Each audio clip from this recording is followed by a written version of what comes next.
Número 9. Burke y Hare. En 1836, un grupo de niños que buscaban conejos en Escocia encontró una colección de 17 extrañas muñecas en ataúdes en miniatura dentro de una pequeña cueva en la ladera de una colina. Cada muñeca espeluznante yacía tranquilamente en su propio ataúd. Pero, ¿de dónde vienen esas muñecas? ¿Quién las hizo y por qué estaban allí escondidas en la ladera? Al principio, la gente asumió que las muñecas estaban relacionadas con la brujería o eran simplemente juguetes. Durante el siglo XIX, Edimburgo, Escocia, fue un importante centro de estudios anatómicos, pero la creciente demanda de cadáveres provocó una escasez y dos hombres llamados William Burke y William Hare vieron esto como una posibilidad para sacar provecho de la muerte. Durante un periodo de 10 meses en 1828, la pareja vendió 17 cadáveres a Robert Knox, un anatomista que diseccionó los cuerpos durante sus conferencias. El primer cadáver pertenecía a un inquilino que falleció por un edema. Una vez que los hombres se dieron cuenta de cuánto dinero podían ganar por cuerpo, asesinaron a 16 personas y vendieron las ganancias. Después de que los atraparon, William Hare recibió inmunidad por su testimonio y fue liberado de prisión. Burke, por otro lado, fue ahorcado por sus crímenes al año siguiente. La gente empezó a creer que las muñecas representaban a las víctimas. Parece que quien las hizo volvió varias veces a lo largo de los años. Algunas tenían distintos niveles de descomposición, lo que indica que algunas estaban más expuestas a la intemperie que otras. Todas las muñecas tenían los ojos abiertos y todas tenían los pies negros. Primero se construyeron los ataúdes y luego se obligó a las muñecas a caber en ellos, y a algunas incluso se les quitaron los brazos para que cupieran. Los científicos modernos intentaron determinar si uno de los asesinos creó las muñecas mediante pruebas de ADN, pero no resultaron concluyentes.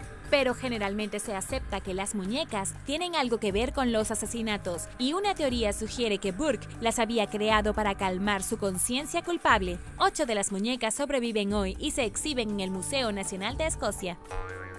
Número 8. Libro de piel. El Boston Atheneum es una de las bibliotecas más antiguas de los Estados Unidos. Entre su colección de alrededor de 150 libros raros se encuentran las memorias escritas a mano de un criminal de carrera atado en su propia piel. Nacido en 1809 con el nombre de pila de James Allen, el personaje en cuestión, que se hacía llamar George Walton, se embarcó en una vida de delincuencia a partir de los 15 años y se convirtió en un ladrón de carrera. Pasó toda su vida adulta dentro y fuera de la cárcel y murió de tuberculosis mientras estaba tras las rejas en Charleston, en Massachusetts. Antes de su muerte, Allen hizo que un guardia de la prisión escribiera la historia de su vida y solicitó que 2 copias del libro fueran encuadernadas con su carne. Después de su muerte, le quitaron la piel de la espalda a Allen, la trataron para que pareciera una piel de ciervo gris y la enviaron a un encuadernador. Una copia fue para el médico de Allen y la otra para John Fenno Jr., quien, según el autor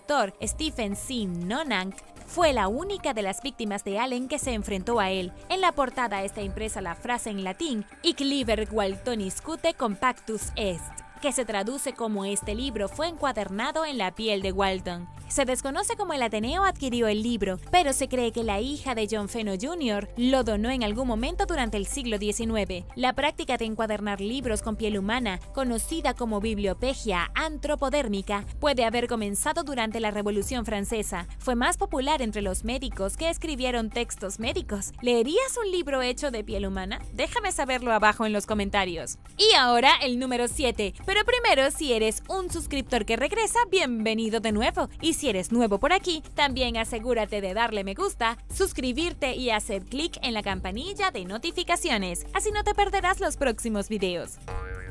Número 7. La primera escuela. Ubicada en el 14 St. George Street, cerca de la puerta de la ciudad de San Agustín en Florida, es una de las escuelas de madera más antigua de los Estados Unidos. La estructura de una habitación fue originalmente una casa que se convirtió en una escuela en 1716, según los registros fiscales. Nadie sabe exactamente cuándo se construyó. Tiene un segundo piso, donde dormía el maestro residente, además de una letrina y una cocina independiente. Los estudiantes que se portaban mal mal, fueron enviados a un pequeño espacio debajo de las escaleras apodado el calabozo. En realidad, lo más probable es que fuera solo un lugar para que los niños revoltosos recuperaran la compostura, pero sirve como un recordatorio al leccionador de cuán enormemente ha cambiado el sistema educativo a lo largo de los siglos. Hoy en día, la escuela es un museo que permanece prácticamente sin cambios con respecto a la forma en que era hace cientos de años. Los visitantes pueden ver la mazmorra por sí mismos y contiene la muñeca descalza de un niño pequeño sentado junto a una pila de madera, sosteniendo un letrero mal escrito que dice "Soy inocente".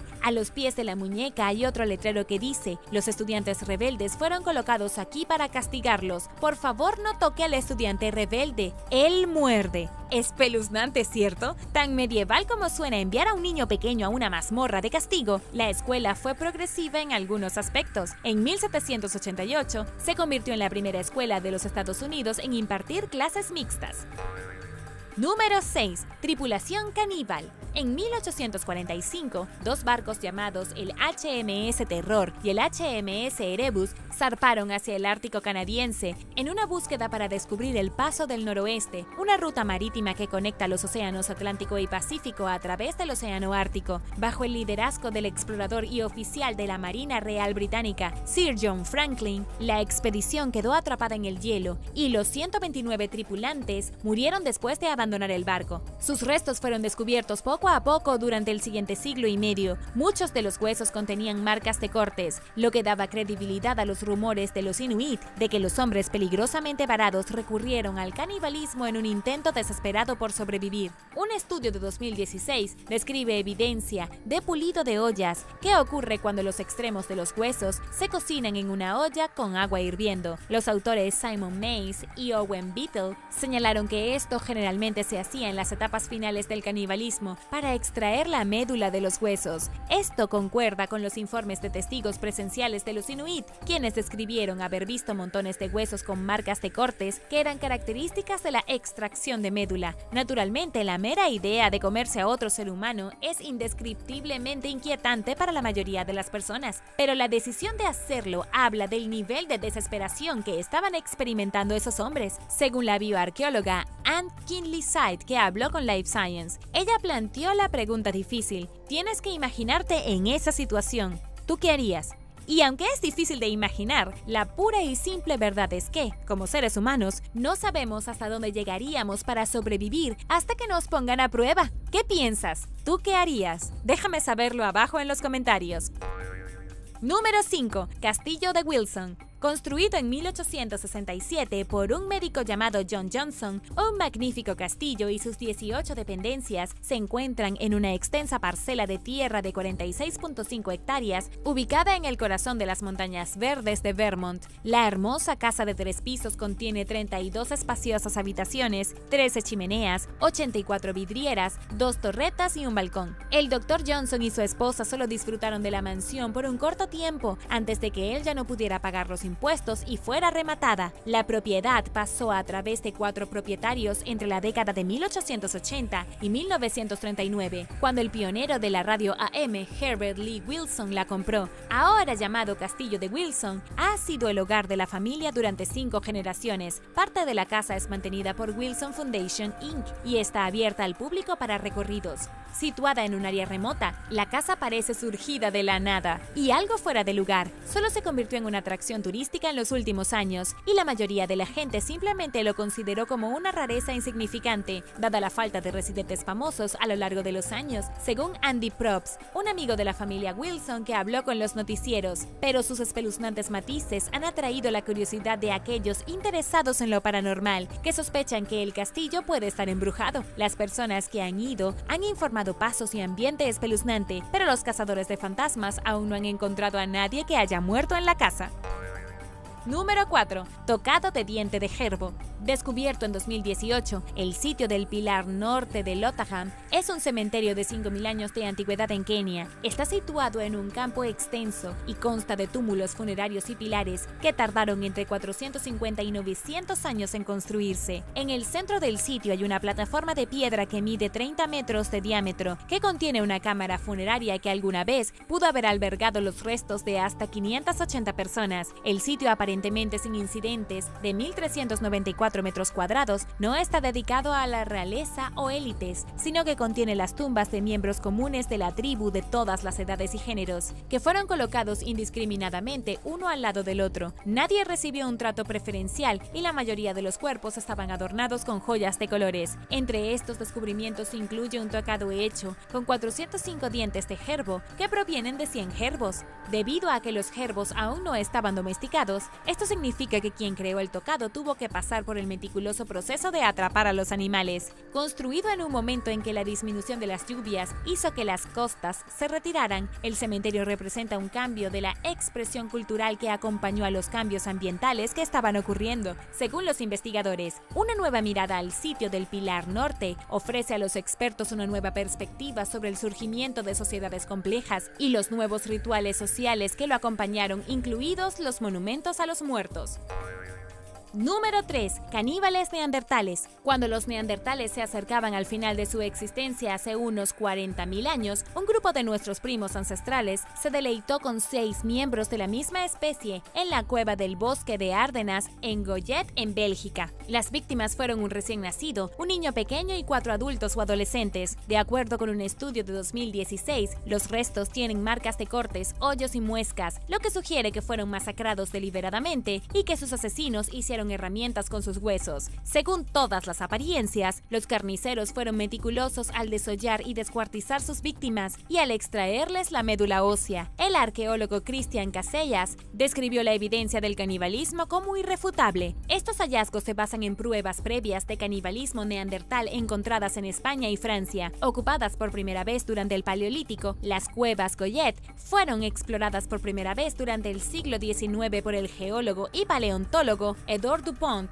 quien recogió una gran colección de huesos y herramientas, pero sus hallazgos publicados pasaron en gran parte desapercibidos hasta 2004, cuando Patrick Semal, jefe de antropología del Instituto de Ciencias Naturales de Bruselas, notó una mandíbula de neandertal en la colección de Dupont que había sido confundida con el hueso de un animal. Esto provocó una mayor exploración del sitio, lo que demostró la sospecha furtiva de que los neandertales no solo vivían y comían allí, sino que a veces cazaban a los de su propia especie. La conocida historia de canibalismo de los neandertales se remonta a hace 120.000 años, cuando el cambio climático erradicó a muchos de los animales de los que dependían para alimentarse. La evidencia encontrada en Francia muestra un cambio distinto de comer grandes mamíferos como bisontes y renos a criaturas pequeñas como serpientes y roedores, así como otros neandertales. Esto demuestra que la comida se estaba acabando y que los neandertales comían simplemente para sobrevivir, pero esto no explica todos los casos de canibalismo neandertal, y los científicos todavía están trabajando para desentrañar los misterios detrás de por qué los primeros humanos decidieron comerse los unos a los otros.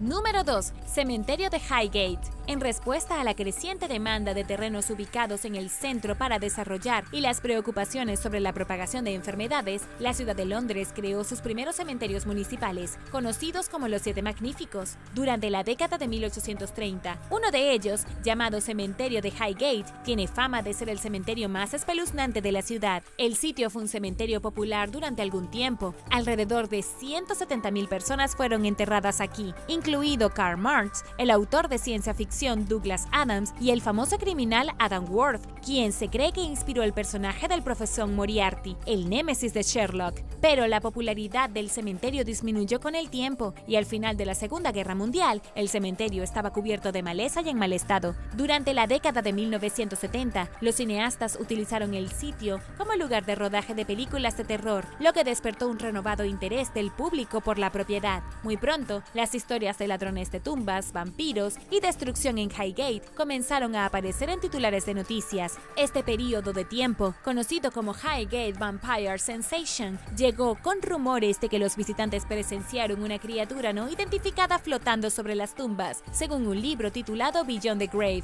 que afirma que los cazadores de vampiros acudían en masa al sitio para abrir tumbas y mutilar cuerpos. Según los informes, un vecino que vivía al lado del cementerio afirmó haber descubierto un cuerpo decapitado al volante de un automóvil estacionado una mañana. Las leyendas urbanas que rodean a Highgate se volvieron tan problemáticas que la policía tuvo que cerrar y vigilar el cementerio, y eso no impidió que los cazadores de vampiros escalaran las paredes y las puertas para entrar. Las cosas se han calmado desde entonces, y el sitio ahora está supervisado, y en su mayoría se limita a visitas guiadas, pero el cementerio sigue siendo tan espeluznante como siempre, y la fotografía es extremadamente restringida, lo que hace que alguien se pregunte qué podría haber allí que no se puede capturar con su cámara de video. Número 1. Nacimiento en ataúd y cirugía cerebral. Hace unos 1300 años, una mujer embarazada murió semanas antes de que tuviera a su bebé en la ciudad medieval de Imola, en Italia. Los arqueólogos la encontraron enterrada con un agujero en el cráneo y una colección de huesos pequeños debajo de la pelvis. En un fenómeno conocido como nacimiento en ataúd, los gases póstumos habían expulsado el cadáver del cuerpo de la mujer. Los descubrimientos de estos son increíblemente raros en arqueología. Un estudio de 2018 que examinó los restos determinó que el agujero en su cráneo probablemente se debió a trepanación, una técnica primitiva de cirugía cerebral que implicaba perforar la cabeza de la paciente para liberar la presión. Se usó para tratar numerosas dolencias que causaban inflamación del cerebro, pero aparentemente hizo poco para ayudar a la mujer. Los investigadores escribieron que creen que experimentó una de las dos condiciones de presión arterial alta que pueden ocurrir durante el embarazo, conocidas como preeclampsia y eclampsia.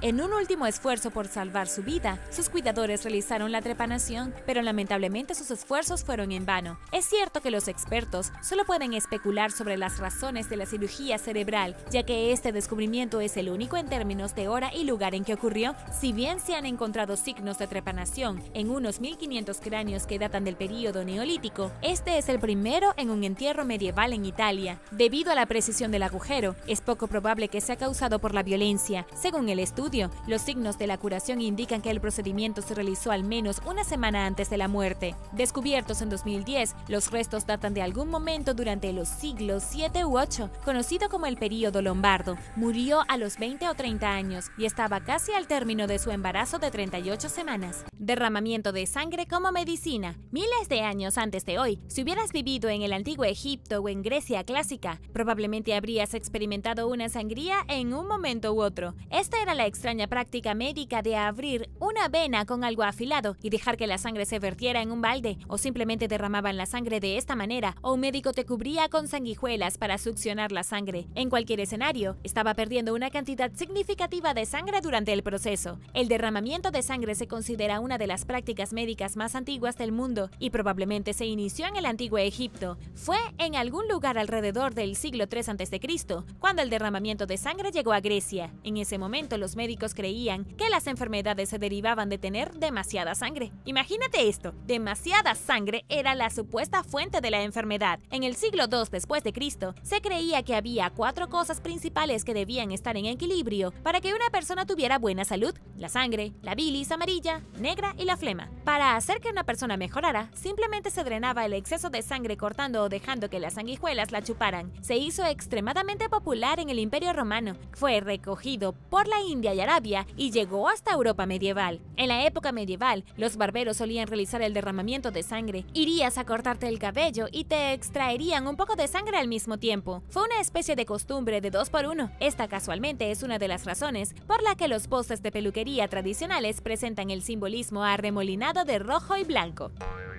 Número 9. Juzgando a los animales. Entre una de las actividades sin sentido medievales más extrañas, la gente solía juzgar a los animales por sus crímenes. Tomemos el ejemplo del 5 de septiembre de 1379. 2 manadas de cerdos que vivían en un monasterio francés se enojaron y mataron a un hombre. Era costumbre del día que los asesinos fueran juzgados por su horrible crimen, independientemente de que fueran animales. Entonces, estos cerdos fueron llevados a juicio, acusados de asesinato y condenados a muerte. Esto se hizo en una sala de audiencia frente a un juez y espectadores curiosos. Pero el juicio tuvo un final un poco extraño. El prior del monasterio no podía permitirse sufrir una pérdida económica al perder estos cerdos, independientemente de que fueran asesinos. Tuvo que escribir una carta al duque de Borgoña para perdonar a los cerdos y evitarles la pena de muerte. Al final, solo fueron ejecutados los cabecillas del crimen, 3 cerdos en total. Este fue uno de los muchos casos de animales sometidos a juicio. A veces los animales eran condenados a muerte, otras veces desterrados de la ciudad. Esto continuó desde alrededor del siglo VII hasta el siglo XVIII, hasta hace unos 300 años. Esto se hizo porque los animales tenían que estar sujetos a los mismos estándares morales que los humanos, lo que significaba que algunos se ganaron la pena capital y algunos incluso fueron enviados a la cárcel.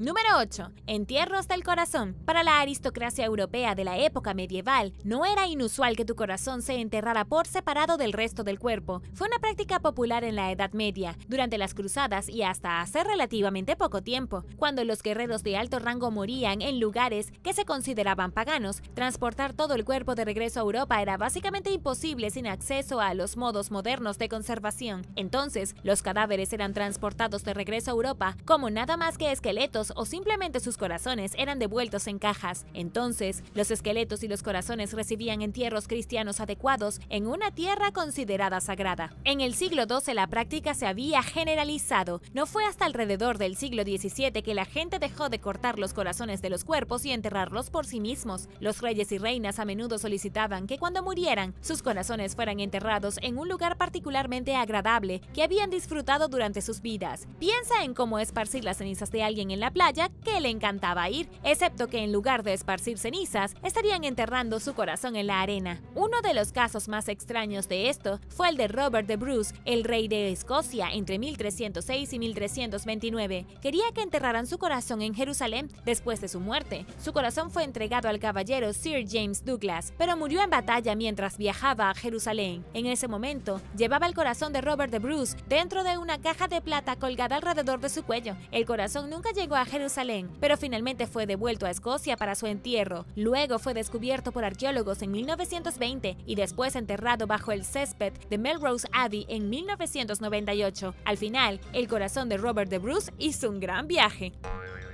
Número 7. Demonios de las coles de Bruselas. Las coles de Bruselas pueden tener una mala reputación en lo que respecta a los alimentos, especialmente si eres un niño. Llevan un estigma que parece completamente infundado, ya que las coles de Bruselas son literalmente solo repollo bebé. Pero la razón por la que hay tanto odio hacia las coles de Bruselas en realidad se remonta al siglo XVI. Fue en este punto cuando las coles de Bruselas se hicieron extremadamente populares en la capital belga, de donde obtuvieron su nombre. Esto es, a pesar de que originalmente vinieron de Afganistán e Irán, realmente deberían llamarse brotes afganos. En cualquier caso, es posible que hayas notado que hay pequeñas cruces cortadas debajo de la parte inferior de cada col de Bruselas. La mayoría de la gente asume que es solo la forma en que vienen los brotes, pero la verdadera razón es que todavía se cortan en cruces en las coles de Bruselas el día de hoy, porque en la época medieval la gente creía que pequeños demonios vivían dentro de cada una de las coles. Oh sí, las coles de Bruselas se consideraban literalmente poseídas y malvadas. Si comías una col de Bruselas en el siglo XVI sin primero cortar una cruz en la parte inferior, el pequeño demonio que vive dentro se metería dentro de ti, por lo cual sucumbirías a su influencia maligna. La parte más loca es que esta superstición medieval ha llegado a tiempos modernos. La gente todavía corta cruces en la base de las coles de Bruselas, incluso si no saben que es para exorcizar a los pequeños demonios que viven dentro de ellas.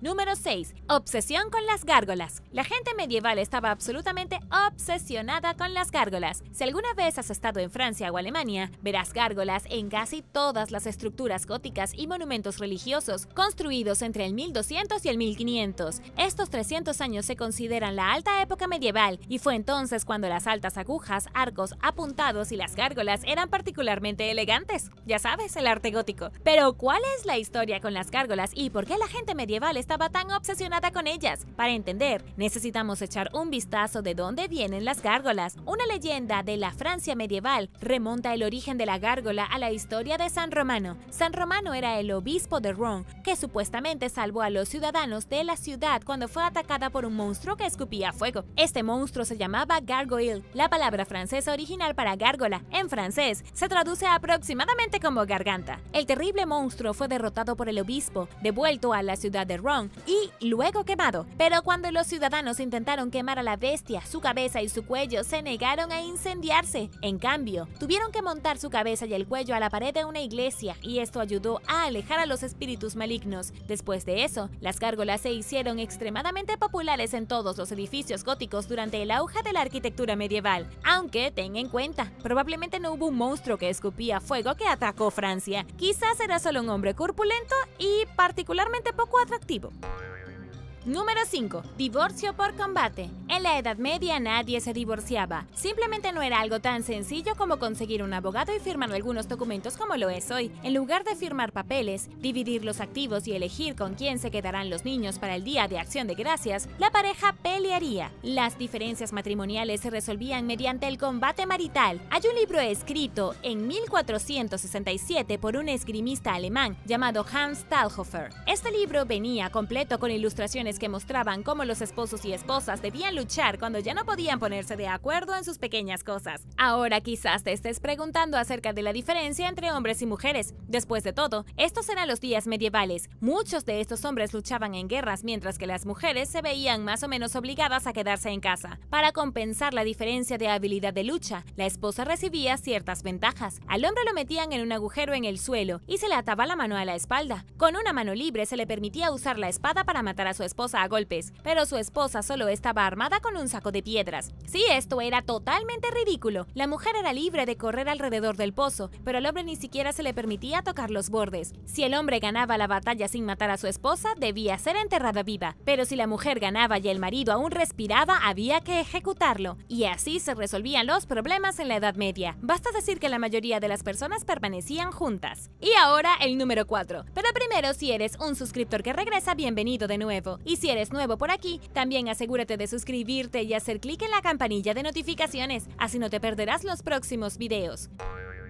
Número 4. Armonías olvidadas. Durante el Renacimiento se pensó en componer música como una forma de alabar a Dios. En aquellos días, casi todas las actividades creativas tenían que ver con alabar a Dios. Por esta razón, toda la música compuesta tenía que ser hermosa y digna al oído de Dios. Y aquí es donde nació el intervalo del diablo. También se llama la cuarta aumentada o el tritono del diablo, y era un grupo de notas musicales cuya reproducción estaba prohibida. Los detalles exactos de las notas musicales son bastante complicados para aquellos que no están familiarizados con la teoría musical. Básicamente, un cierto número de notas tocadas juntas crean un acorde. La mayoría de estos acordes suenan felices y agradables, pero la cuarta aumentada no lo hace. En cambio, suena extremadamente feo y desagradable, y por eso la iglesia prohibió su reproducción. Simplemente no querían música desagradable en ninguna de sus canciones de iglesia. Sin embargo, esto no duró mucho. Algo así como jurar que está prohibido en las películas. La gente simplemente lo superó y se permitió tocar el acorde. Es muy popular hoy en día en el death metal, casi como si la iglesia hubiera tenido razón sobre sus malvadas entonaciones todo este tiempo. Número 3. Percebes. La gente medieval por alguna razón creía que los percebes nacían completamente formados y ya eran adultos de algo llamado la planta de percebes. Un naturalista llamado Gerald of Gales explicó los orígenes de los gansos percebes en su libro Topografía Ibérica, que se publicó en el siglo XII. Afirmó que, a diferencia de muchas otras aves, los gansos percebes eran producidos por la naturaleza de la misma manera que las papas crecen. Escribió que los gansos percebes comenzaban su vida dentro de un caparazón cerrado. Todas estas conchas estaban unidas a una planta flotante, como las algas que se adhieren a pedazos de madera flotante. Los gansos percebes crecían entonces grandes y fuertes mientras todavía estaban adheridos a la planta, normalmente por el pico. De repente, miles de estos gansos saldrían de sus caparazones y comenzarían a congregarse en las costas. No nacían de huevos, no ponían huevos y ni siquiera construían nidos. Simplemente crecían y luego nacían de una planta llamada percebe. Por indignante que parezca, todo el mundo lo creía. El problema en ese momento era que nadie podía aceptar la teoría de la migración. A todos les parecía completamente ridículo que un pájaro anidara y apareciera en otro lugar y luego volara miles de kilómetros para escapar del invierno. Para entender por qué estos gansos siempre aparecían pero nunca ponían huevos, la gente medieval simplemente pensaba que crecían a partir de plantas. Tiene mucho sentido.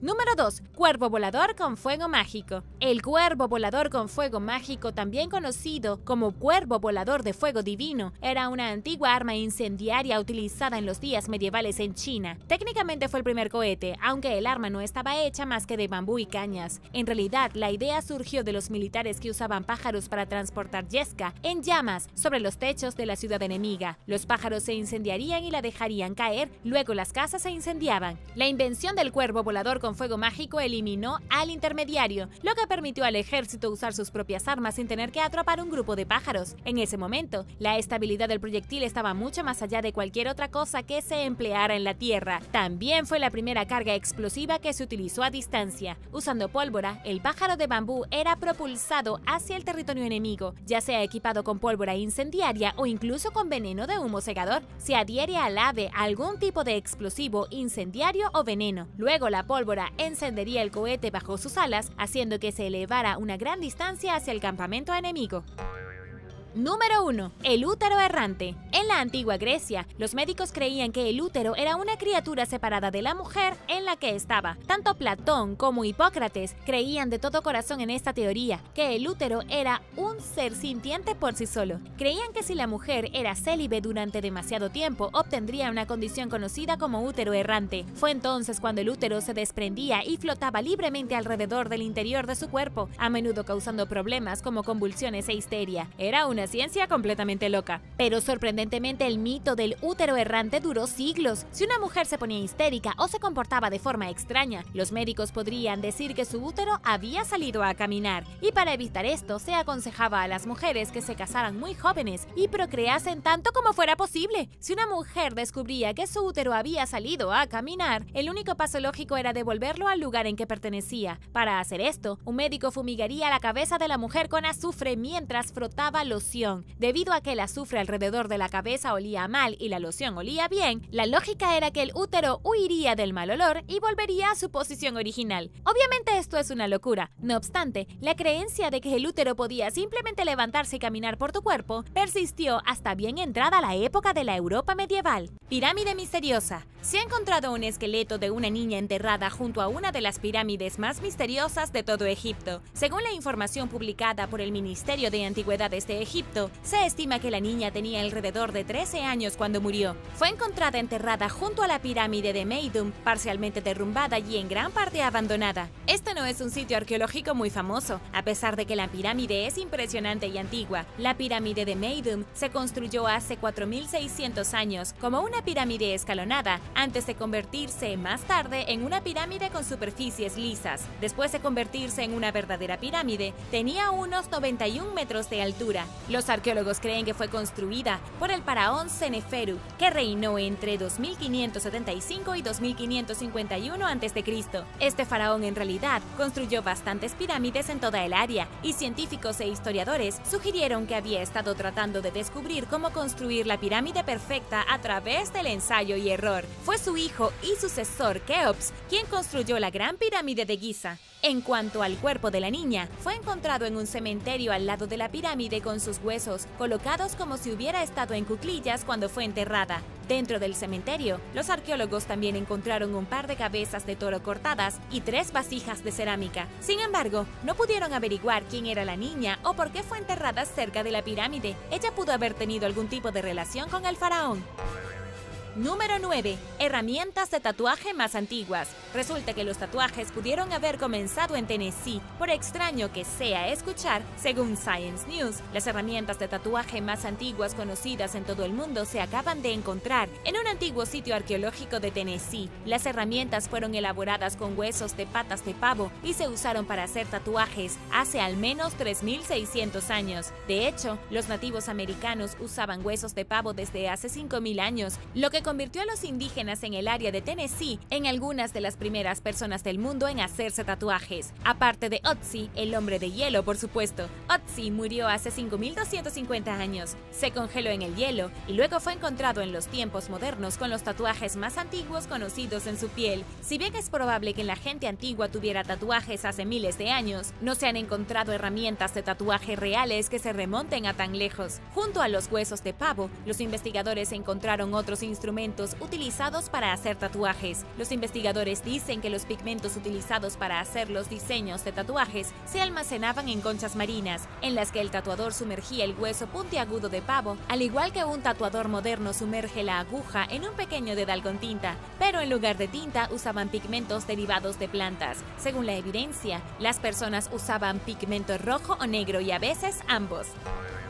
Número 8. Túmulo funerario de Ucrania. En Ucrania se ha descubierto un túmulo funerario único, con un círculo de piedra prehistórico. El túmulo funerario y el círculo de piedra datan de hace unos 5.500 años. El descubrimiento en sí se realizó durante las obras viales cerca de un pueblo rural. Comparado con otros túmulos funerarios en el área, este es absolutamente enorme, con una longitud de 120 metros y una altura de 6.4 metros. Los excavadores necesitaron usar topadoras para eliminar las delgadas capas de tierra para llegar a la evidencia arqueológica. Los arqueólogos han descubierto hasta ahora al menos 24 entierros dentro del enorme monte. Era como un cementerio comunal utilizado por personas de la Edad de Bronce, algunos guerreros escitas e incluso por personas de la Edad Media. Pero lo que realmente emocionó a los arqueólogos fue cuando encontraron los bloques de piedra formando un círculo con un diámetro de 18 metros, llamado cromlech. Los investigadores no pueden averiguar qué fue primero, el túmulo funerario o el círculo de piedras. Lo que sí saben es que las personas que construyeron el círculo eran casi con certeza nómadas que vivieron en toda la Ucrania moderna y sus alrededores, mientras que algunos de los entierros posteriores son significativamente más recientes. En los días en que todavía se usaba el túmulo funerario, habría sido más un complejo gigante, ligeramente similar a Stonehenge. Obviamente, no tenía piedras tan grandes, pero el complejo funerario en sí habría sido mucho más grande de lo que ves hoy. Incluso puede haber sido un sitio de gran importancia para diferentes tribus y diferentes personas que vivieron en el área. Número 7. Princesa del Reino de Silla. Se ha descubierto una tumba perteneciente a una antigua princesa, literalmente rebosante de oro, encontrado en el sureste de Corea del Sur. Según el Instituto Nacional de Investigación de Patrimonio Cultural de Yongju, se encontró un tesoro de tesoros y artefactos antiguos dentro de la tumba de una princesa del Reino de Silla que data del siglo V. El Reino de Silla gobernó la mayor parte de la península de Corea durante al menos 1000 años, entre el 57 a.C. y el 935 después de Cristo. Los investigadores encontraron una corona, colgantes, adornos de oro en el pecho, brazaletes y anillos, un cuchillo decorado en plata y cientos de piedras que se usaron para jugar un antiguo juego de mesa llamado Bakduk, lo que quizás conozcas como Go. Normalmente, las piedras del juego de mesa solo se encontraban en tumbas pertenecientes a hombres de familias reales, por lo que los arqueólogos siempre pensaron que solo los hombres podían jugarlo, pero esta vez era la tumba de una princesa. Ella estaba exenta de las reglas, por lo que probablemente era muy especial. Todos estos increíbles artefactos fueron encontrados en el enorme sitio de excavación, que alguna vez fue la capital del legendario Reino de Silla, hogar hoy de al menos 300.000 personas. Basado en la abundancia de oro, la mujer debe haber sido parte de una familia aristocrática y probablemente era más joven que los otros miembros de la familia real, ya que su tumba era en realidad más pequeña que muchas de las otras. La mejor suposición es que ella era una especie de princesa. Vivió una vida de lujo, pero murió muy joven. Número 6. Antiguos baños romanos. Los arqueólogos en España se han topado con un antiguo complejo de baños romanos conservados durante miles de años gracias a las dunas de arena. El descubrimiento fue anunciado por arqueólogos de la Universidad de Cádiz, que encontraron no solo el baño romano, sino también una tumba antigua. Esta casa de baños romana se conoce como terma y era donde los viejos romanos venían a lavarse, hacer ejercicio, relajarse y por supuesto hablar de negocios. Los restos se conservaron perfectamente bajo la arena durante unos 2000 años. Los arqueólogos tuvieron que excavar las paredes, que tenían más de 4 metros de altura. Los restos se encontraron justo en la playa, que es quizás la parte más impactante. Los bañistas de la playa de Caños de Meca literalmente han estado caminando sobre los restos de la antigua estructura sin siquiera saberlo. Hasta ahora, los investigadores solo han excavado 2 de las habitaciones del edificio, pero dicen que la estructura completa una vez cubrió un área de más de 1 hectárea. Los romanos se apoyaron apoderaron de la zona de España en el siglo II a.C. y como era la moda romana, establecieron baños públicos y en la costa, los arqueólogos también descubrieron piscinas de sal y una tumba que data de hace 4000 años. Ambas estructuras también se conservaron gracias a las dunas de arena. La estructura del entierro estaba llena de 7 cadáveres, aunque los investigadores no saben en este momento quiénes eran o exactamente a qué cultura pertenecían. Y ahora el número 5. Pero primero quería darles un gran saludo a todos. Muchas gracias por pasar tiempo con nosotros y apoyar el canal. Y si tú eres nuevo por aquí, también asegúrate de suscribirte y hacer clic en la campanilla de notificaciones, así no te perderás los próximos videos. Número 5. Cuevas vikingas. Hace casi 1100 años, un volcán entró en erupción en Islandia. Los vikingos habían llegado justo antes, y esta erupción debió haberlos asustado hasta la muerte, y muy probablemente les hizo creer que el Ragnarok estaba cerca. Una vez que la lava se enfrió, creó cuevas y túneles. Los vikingos entraron en la cueva y crearon una estructura en forma de barco hecha de rocas, y sacrificaron todo tipo de animales allí para apaciguar a los dioses. Además de huesos de animales quemados, los arqueólogos se sorprendieron al encontrar collares y minerales que llegaron desde el Medio Oriente, lo que indica que los vikingos tenían una red comercial bastante extensa. Si quieres experimentar un pueblo vikingo pristino que te hará sentir como si estuvieras en los días de los antiguos guerreros escandinavos, definitivamente debes visitar Olm en Islandia. El pueblo se completa con cabañas vikingas, un túnel espeluznante e incluso una mazmorra debajo de una roca. Si bien no es en realidad un pueblo antiguo, fue creado hasta el último detalle y está abierto para que los visitantes vengan y vean cómo era la vida en el pasado. Se hizo para parecerse exactamente a un pueblo vikingo tradicional de alrededor del siglo X. Está rodeado de vacas y caballos que pastan en los campos, hermosas montañas y finalmente se usó recientemente en una película de Universal Studios llamada Vikingir, dirigida por el islandés local llamado Baltasar Kormákur. Número 4. Cazadora peruana prehistórica. Los arqueólogos han hecho un descubrimiento arqueológico realmente asombroso en Perú. Han encontrado los restos de una joven cazadora que vivió en la región hace 9000 años. Hasta ahora, toda la evidencia sugiere que esta mujer fue solo una de las muchas cazadoras que rastrearon y mataron animales de caza mayor. Lo que esto significa es que las mujeres probablemente tuvieron un papel mucho más importante en la caza de lo que se creía anteriormente, rompiendo la idea de los roles clásicos de cazadores-recolectores de que los hombres cazaban y las mujeres solo recolectaban.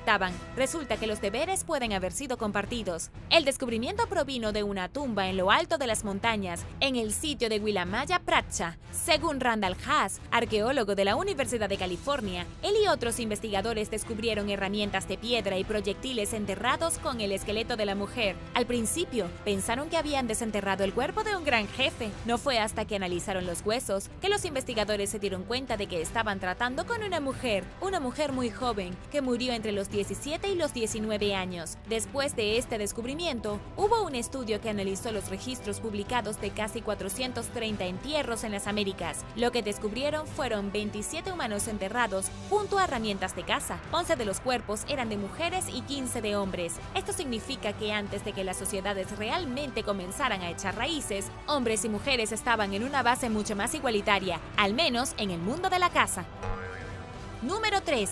Cuerda antigua. Los investigadores se han topado con la primera evidencia de que los neandertales eran capaces de hacer cuerdas. Por mundano y aburrido que parezca, en realidad es bastante fascinante. Este descubrimiento significa que nuestros antepasados primitivos descubrieron no solo cómo usar herramientas de piedra, sino también cómo convertir fibras vegetales en cuerdas, que es posiblemente el invento más importante de todos los tiempos, ya que dio lugar a varios inventos posteriores. Imagina todas las cosas que puedes hacer con cuerdas: atrapar peces, atrapar animales, hacer joyas, hacer ropa, conectar cosas. Quiero decir, las posibilidades de hace miles de años eran infinitas. El descubrimiento se realizó cuando los investigadores vieron una mancha blanca en una herramienta de piedra que alguna vez usó un neandertal. Cuando revisaron la herramienta de piedra con un microscopio, descubrieron fibras. Un examen más detenido reconoció que las fibras pertenecían a una cuerda. Según los científicos que hicieron el descubrimiento en el Keon College de Ohio, el hecho de que los neandertales neandertales pudieran fabricar cuerdas, sugiere que también podrían fabricar otras cosas como bolsos y telas. Si te estás preguntando cuántos años tiene la cuerda, piensa en unos 50.000 años en el sureste de Francia.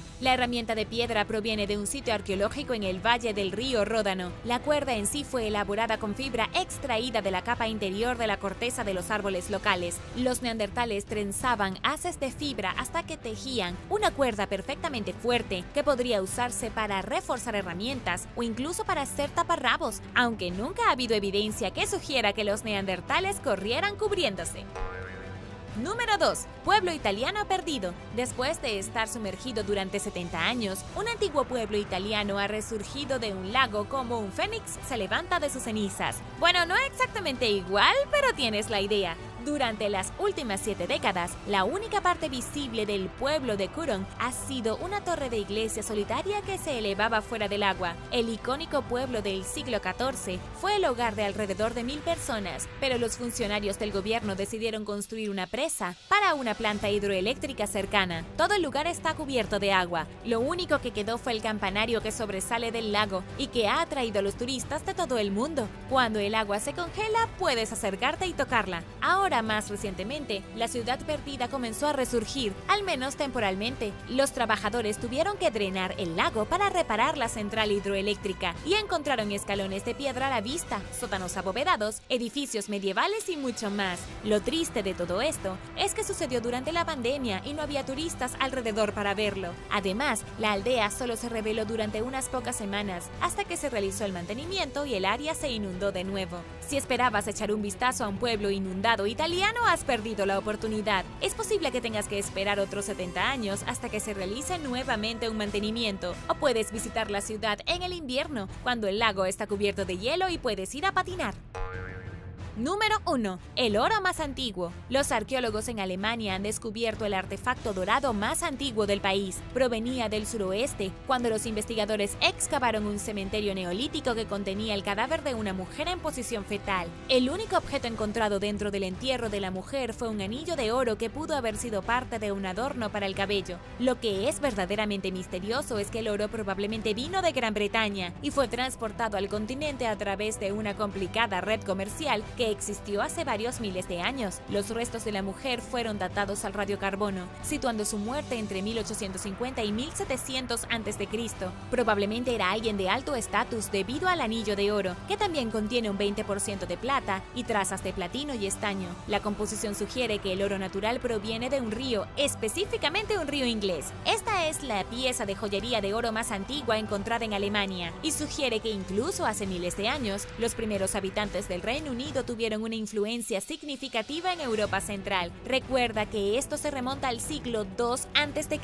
Incluso en ese entonces, el Reino Unido estaba ganando terreno mundial a través del comercio. Castillo del Monte. El Castillo del Monte es un castillo y ciudadela del siglo XIII, ubicado en la región de Apulia, en el sureste de Italia. Situado en una colina en la ciudad de Andria, fue construido durante la década de 1240 por el emperador Federico II del Sacro Imperio Romano Germánico. El misterio más singular del castillo es su énfasis en el número 8 y el octágono geométrico. Es famoso por su diseño geométrico octagonal, con una torre octagonal en cada esquina. Se rumorea que se construyó con base en medidas con significados ocultos que se dice que guardan secretos o códigos. No se encuentra en una posición estratégica y carece tanto de un foso como de un puente levadizo característico de la época. En primer lugar, nunca se pensó como una fortaleza defensiva. Pero ¿por qué el emperador del Sacro Imperio Romano Germánico decidió construir este castillo? Su interior contiene 2 plantas con 8 habitaciones cada una y un patio de 8 lados. Los eruditos han encontrado símbolos astronómicos y hay muchos detalles que probablemente estaban destinados a ocultar algo más profundo. Hace cientos de años, el castillo estaba rodeado por un denso bosque que lo habría mantenido oculto a los forasteros. Hay historias de fantasmas que se dice que vagan por el castillo, hombres que fueron asesinados aquí, o sirvientes o prisioneros que murieron, incapaces de hacer la transición y salir de los muros. La leyenda dice que los espíritus han estado vagando aquí durante siglos. Otros dicen que es el alma de Federico II, quien no quiere salir de su propio castillo. Oficialmente se decía que este lugar era el pabellón de casa de Federico II, pero extraoficialmente hay rumores de que el castillo fue construido con un propósito más espiritual. El castillo fue construido sobre un monasterio benedictino que estuvo allí mucho antes, lo que puede haber influido en su forma. El plano octogonal es la forma geométrica más cercana al círculo,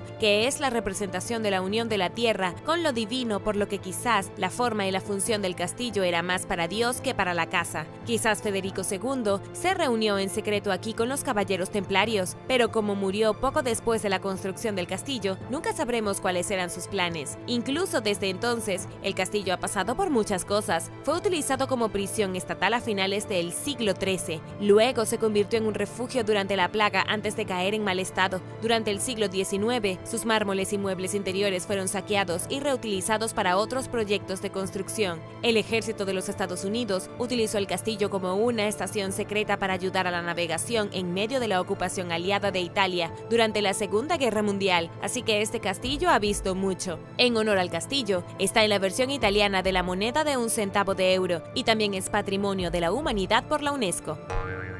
Número 8. Tallados del inframundo. Las excavaciones en el Templo de la Roca de Yasilikaya, un santuario hitita en la Turquía actual, se ha realizado durante casi 2 siglos, pero solo recientemente los arqueólogos hicieron una interpretación revolucionaria de un antiguo calendario y mapa del cosmos tallado en la piedra. Parece que los hititas creían en un inframundo que existe debajo de la superficie de la Tierra. Tallada en piedra caliza hace unos 3200 años, la obra de arte consta de más de 90 representaciones de animales, dioses y monstruos. Las imágenes fueron descubiertas por primera vez en 1834 por el arqueólogo e historiador francés Charles Texier. Ahora, 200 años después, los investigadores finalmente creen que saben lo que significan los grabados. Creen que las tallas representan un mito de creación que consiste en la tierra, el cielo y un inframundo. Los dibujos de las diosas del sol y de la tormenta se colocaron más altos que los dibujos de las llamadas personas menores y las representaciones de las estaciones y las fases de la luna. Otra sala contiene una representación de un inframundo e imágenes dedicadas al dios de la espada, además de representar lo que un investigador describió como una imagen simbólica del universo. Las imágenes reflejan los ciclos y el renacimiento, incluidos los cambios de las estaciones, así como el día y la noche. Creado en 1700 y 1100 a.C., el santuario encarna las creencias de la sociedad hitita sobre cómo está estructurado el universo y sus puntos de vista espirituales, incluidas imágenes de algunos de los 17 dioses y diosas que adoraban. Y ahora el número 7. Pero primero, si eres un suscriptor que regresa, bienvenido de nuevo. Y si eres nuevo por aquí, también asegúrate de suscribirte y hacer clic en la campanilla de notificaciones, así no te perderás los próximos videos. Número 7. Nuevas especies humanas. Hace casi 90 años, en 1933, los trabajadores de la ciudad de Harbin, en el norte de China, descubrieron un cráneo fosilizado gigante. Los hombres que lo encontraron reconocieron su importancia y decidieron no decir nada. Debido a que el país estaba ocupado por Japón en ese momento, uno de los trabajadores envolvió el cráneo y lo escondió en un pozo abandonado para mantenerlo fuera del alcance de los japoneses. Poco antes de su muerte en 2018, el hombre le dijo a su nieto dónde estaba escondido el cráneo. Investigadores chinos determinaron recientemente que el cráneo tiene al menos 146.000 años de antigüedad y que pertenecía a un miembro de una especie de homínido antiguo previamente desconocida, informalmente apodado el hombre dragón y científicamente llamado Homo longi. Mide 22.8 centímetros de largo y más de 15.2 centímetros de ancho. Es mucho más grande que un cráneo humano moderno. Pertenecía a un hombre que tenía alrededor de 50 años cuando murió y estaba equipado con una nariz ancha que le permitía respirar con facilidad durante la actividad intensa, según una serie de artículos recientemente publicados que describen la especie. Los investigadores especulan que el hombre tenía una constitución robusta que le permitió sobrevivir a los duros inviernos de la región en ese momento. Los autores del estudio señalan que el cráneo se diferencia de todas las demás especies de Homo conocidas por su combinación de características antiguas y modernas. Por ejemplo, tiene las cuencas de los ojos grandes y cuadradas, pero es delicado a pesar de su enorme tamaño y también es largo y bajo en comparación con los cráneos más redondeados de las personas de hoy. Utilizando un software informático avanzado, el equipo determinó que el cráneo y algunos otros que se han encontrado en toda China forman una rama nueva del árbol genealógico humano que estaba más cerca de los humanos modernos que los neandertales. No todos los científicos están convencidos de que el cráneo represente una nueva especie. El profesor Chris Stinger, del Museo de Historia Natural de Londres, dijo que se parece a otro cráneo encontrado en 1978 que pertenece a una especie conocida como Homo daliensis. Para todos nosotros, el profesor de historia Chris Stinger incluso dijo que era uno de los hallazgos más importantes en los últimos 50 años.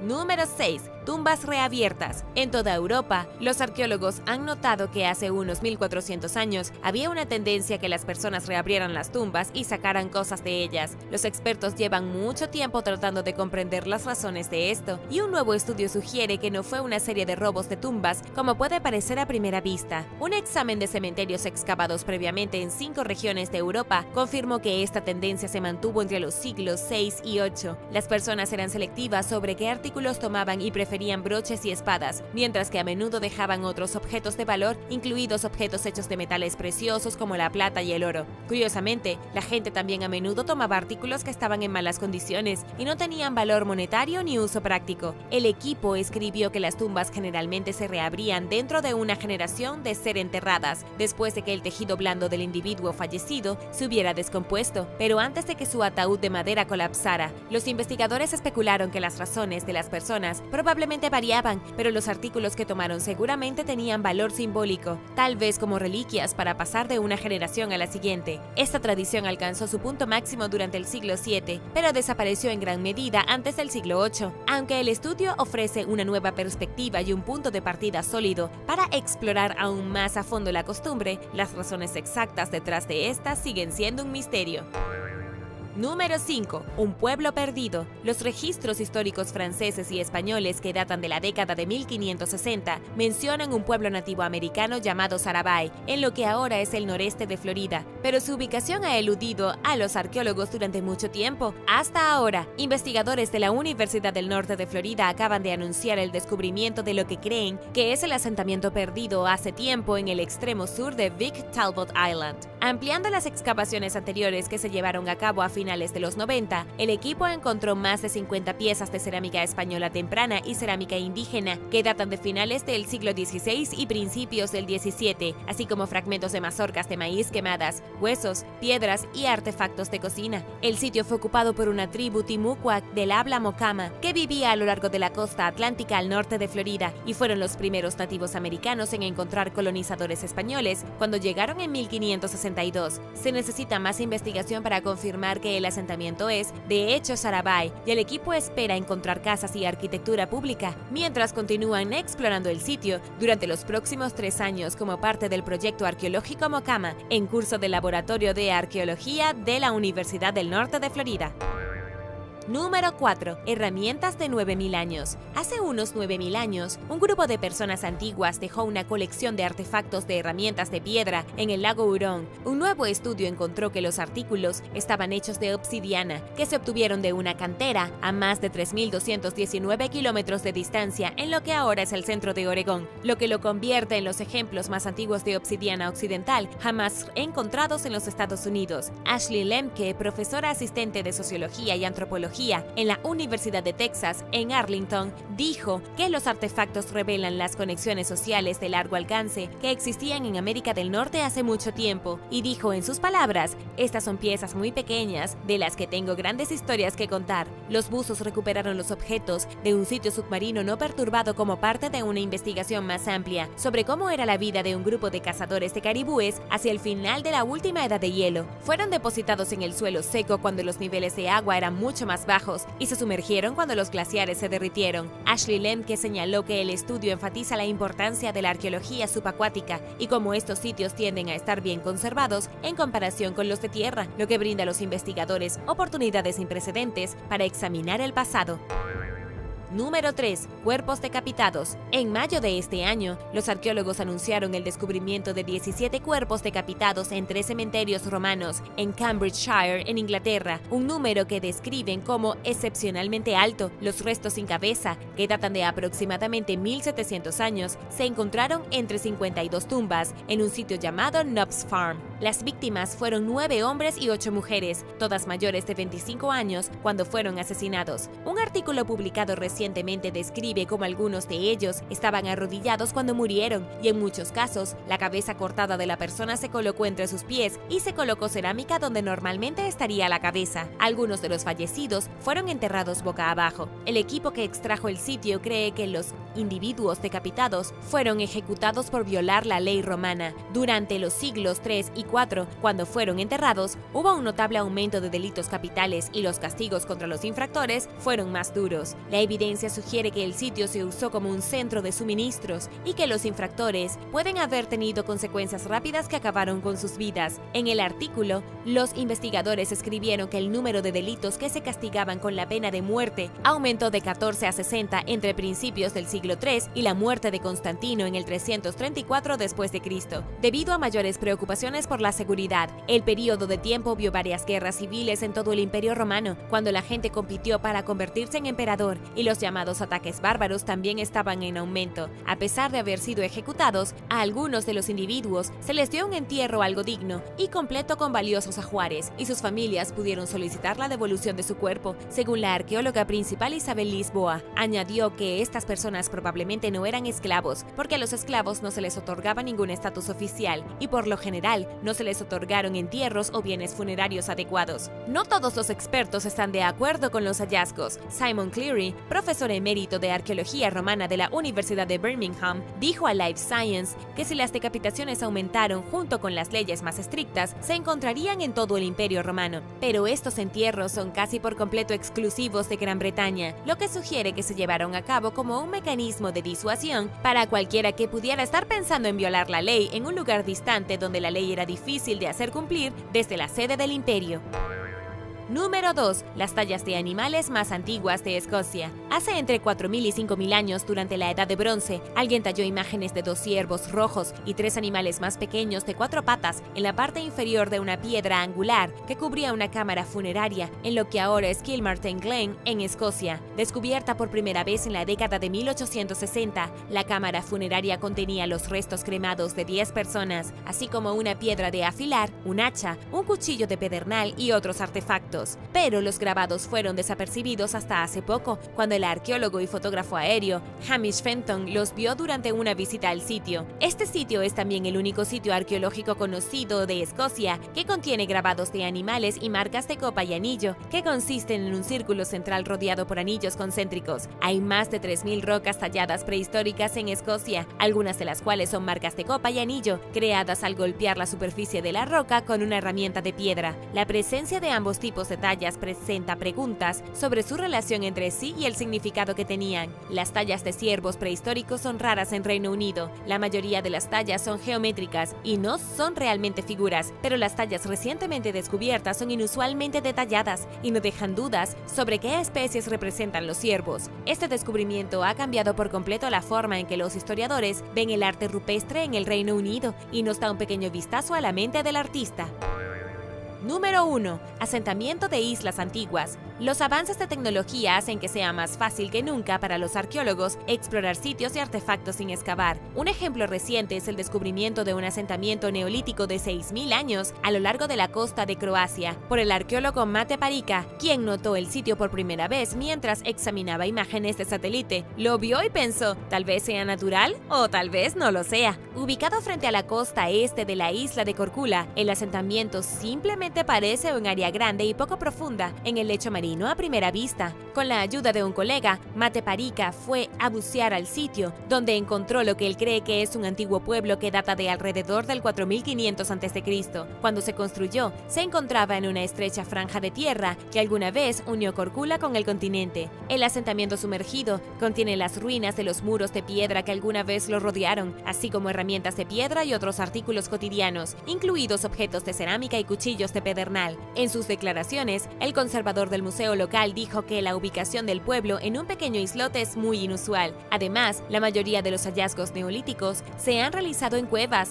ya que aquí es donde solían vivir, y las condiciones en las cuevas han ayudado a preservar todo. Ciertamente es posible que existan sitios similares, pero aún no se han descubierto, ya que encontrar ciudades perdidas bajo el agua no es fácil, especialmente si tienen miles de años. Aquí, afortunadamente, las islas de la zona actuaron como una barrera entre el asentamiento y las pesadas olas del mar Mediterráneo, protegiéndolo de la destrucción. Gracias por ver el video. ¿Cuál descubrimiento te pareció más increíble? Déjame saberlo abajo en los comentarios. Y no olvides darle me gusta al video. Asegúrate de suscribirte antes de irte y nos vemos la próxima vez.